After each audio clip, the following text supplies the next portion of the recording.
Hello board game brothers and sisters, I'm Adam Singer and welcome to another episode where I'll be letting you know of all the board games launching on Kickstarter and GameFound over the next week. And if you're new to the channel, we do this every week going over all the upcoming campaigns, so if you want to stay up to date, this is definitely the place to be.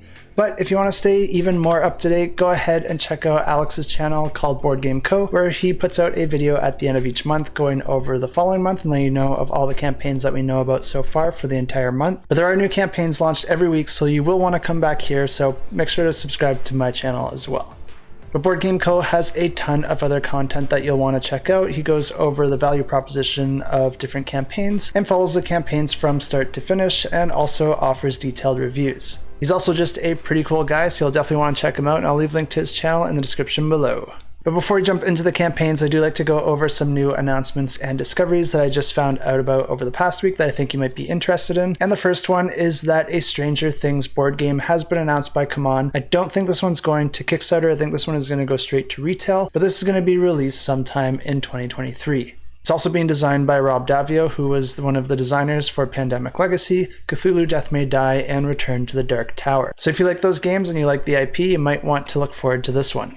And if you don't have enough content for Final Girl just yet, there will be a Final Girl Season 3, and I'm sure this is going to be adding a whole bunch of new movie tropes into the mix, so if you are a fan of the series, you'll definitely want to take a look at that. No date for this one yet, but I expect it will probably launch sometime early 2023.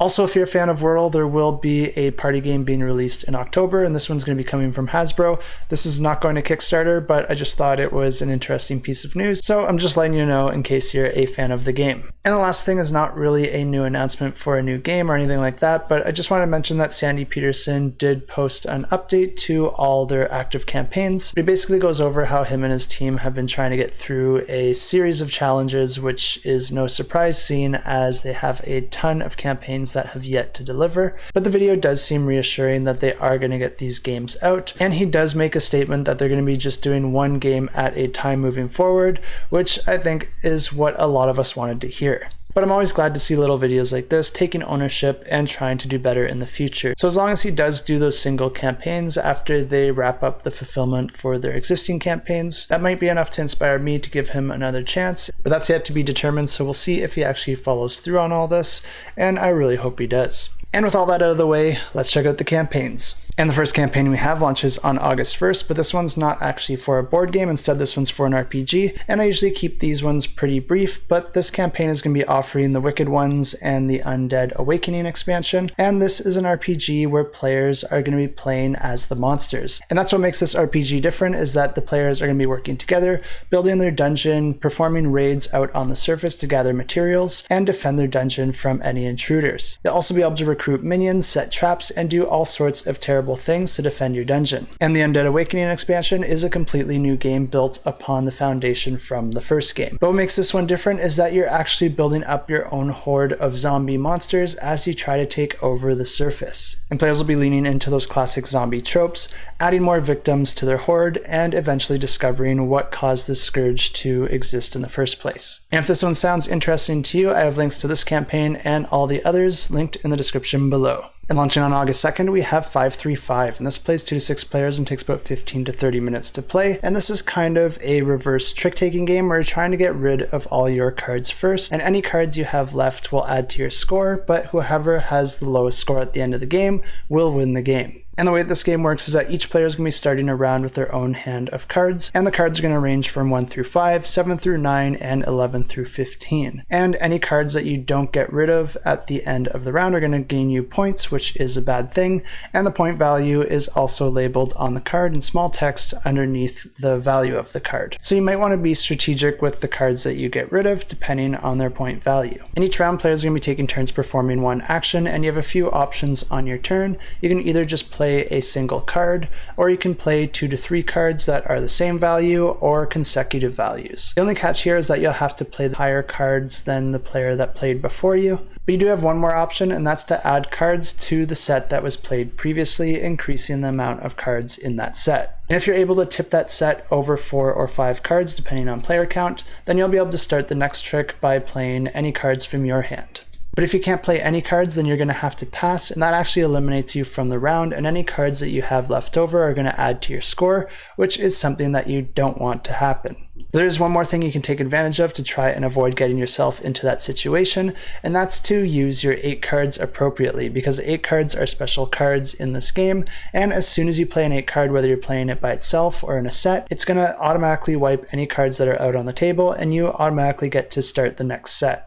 Once all players have passed except for one, or as soon as a player plays their final card, that's going to end the round, and then anyone with cards left over is going to have to add those to their score. As soon as a single player gets to a score of 20, then players see who has the lowest score, and then that player wins the game. And if this one sounds interesting to you, definitely check it out, and I have links in the description below. Also launching on August 2nd, we have the Foundations of Rome Reprint campaign, as well as the brand new Roads of Fortune expansion. This plays 2 to 4 players, but also plays up to 5 with the added expansion, and takes about 60 to 90 minutes to play. And if you're not familiar with this game, this is a game where players are each going to be starting the game with their own board of buildings, and you're going to be trying to put them out onto the board into different areas on a grid. And the way that you do that is by reserving different sections of the grid through purchasing lot cards, and then getting enough lot cards to form the shape that you need in order to place that building, and then you'll be able to put your building on that location. And this one is going to be my pick of the week because it really is a fun and simple game to teach, and it also looks incredible, especially when you paint the buildings.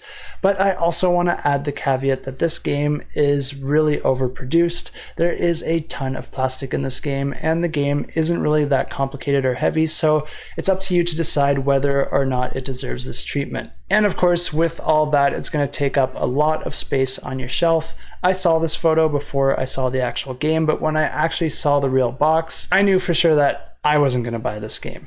Even though I really would like the game in my collection, I just can't afford the space for what it is. And each player is going to be starting the game with 6 random lots assigned to them by drawing those cards from the deck, and then you're going to be taking the remaining cards, splitting them into 3 roughly equal decks, and then you're going to be going through each deck in a single round. So of course the game plays over 3 rounds, and players are going to be taking turns performing one of 3 actions. You can either buy one of the lot cards from the market, which will allow you to put a claim token on that area on the board, or you can build one of your buildings onto the board, but in order to do that you have to have claim tokens on all the spaces that you're about to cover. And a neat thing about this is that you can actually build buildings over your existing buildings. As long as you own all the spaces, you can swap out smaller buildings with bigger buildings when you're able to do so. And the third option is to just gain some coins, and you're going to gain 5 coins automatically, plus an additional coin for each building that has a coin icon on it. And then once all the lot cards are depleted from the deck of cards for that round, that's going to trigger the end of the round, and there's a few things that are going to happen at that point. Players will each gain victory points based on their total population, which is dictated by the buildings with the population icons on them, and then also whoever has the highest population at the end of that round will gain some bonus victory points. And players will also be gaining victory points for any of the civic buildings that they were able to build. And these ones are really interesting in the way that they score because they don't have a victory point value themselves. Instead, they gain victory points based on what's built around them. And it doesn't have to be your building around them. It could be any player's building. As long as it matches the requirements of your civic building, you're going to be gaining victory points for that. And then finally, players are going to be gaining coins based on the numbers of any of their buildings that have a coin icon. The game continues like this, and then at the end of 3 rounds, the player with the most victory points wins the game. And this is going to be adding everything from the previous campaign, but it's also going to be adding the new expansion, which is going to incentivize players to build around the perimeter of the map, because you're going to get some additional bonuses if you're able to do that. And if this one interests you,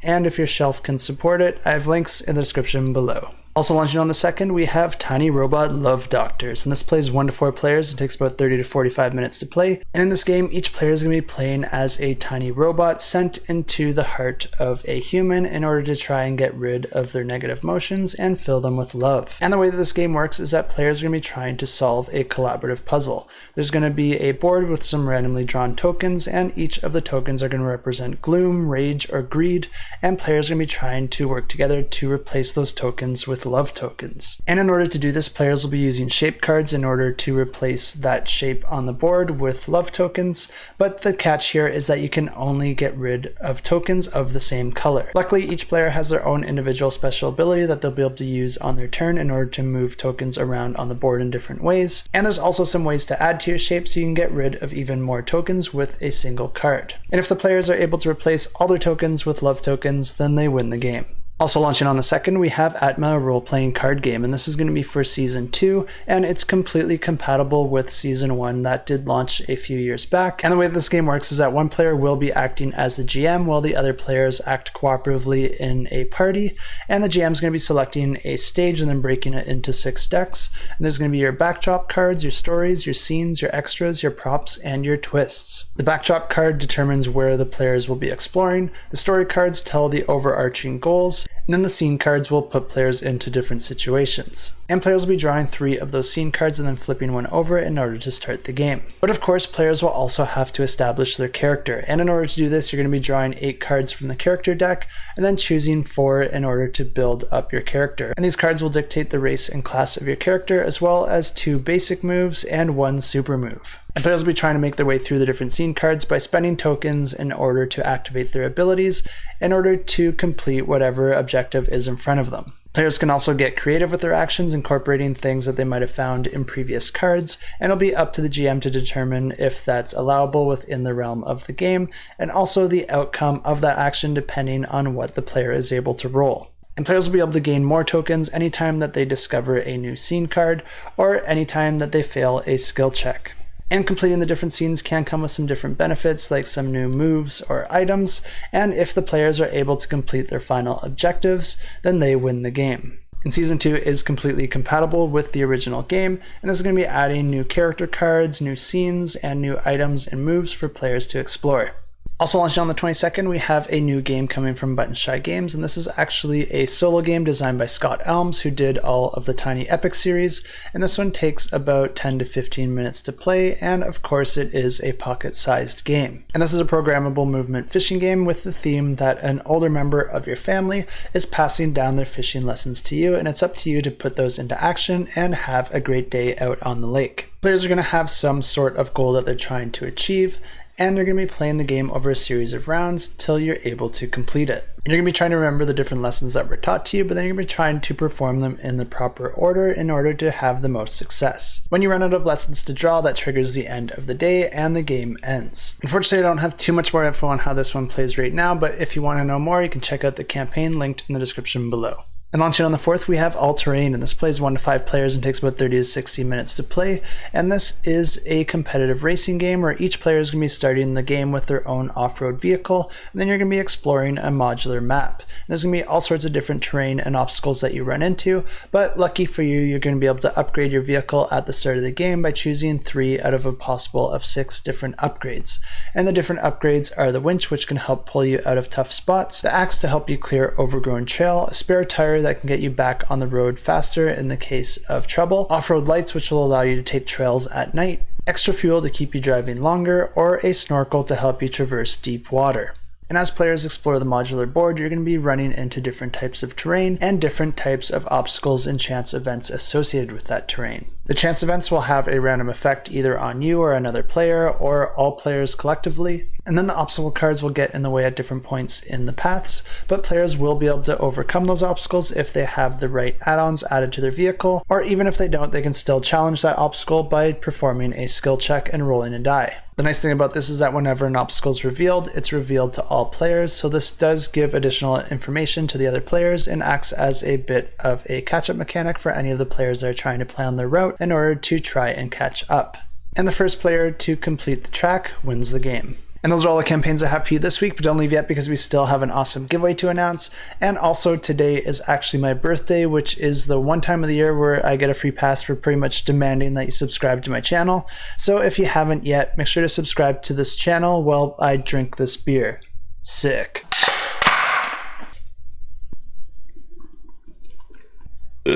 And the giveaway this week is for NEXUS, the Arena Combat System. And this is a game where players are acting as different houses with their own gladiators, and players are going to be competing their gladiators against each other in order to be the house that comes out on top. And the interesting thing about this game is that you're not actually fighting your traditional gladiators. Instead, you're going to be fighting genetically modified freaks.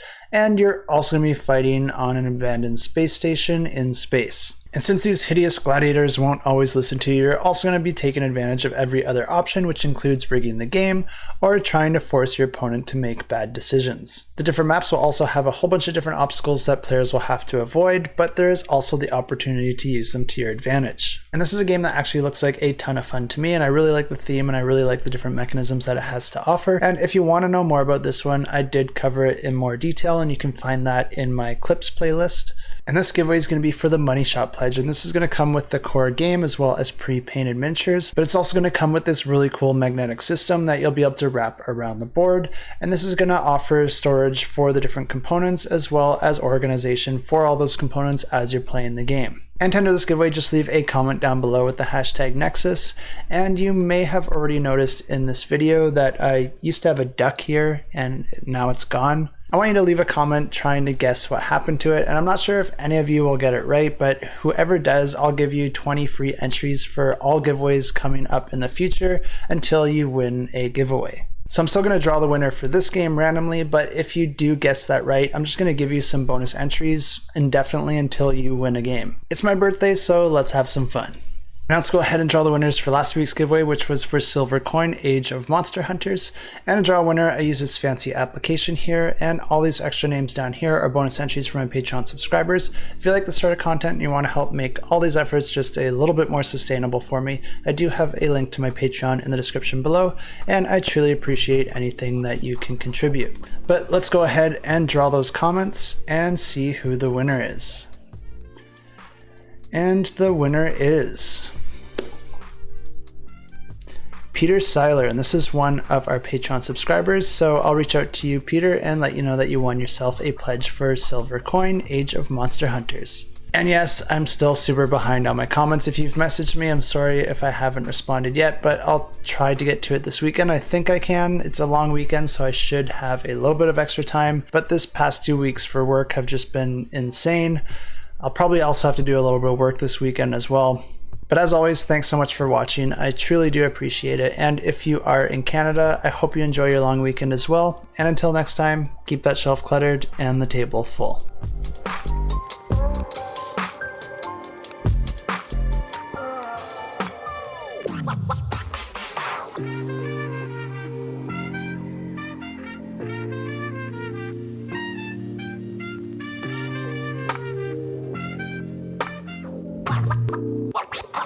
What?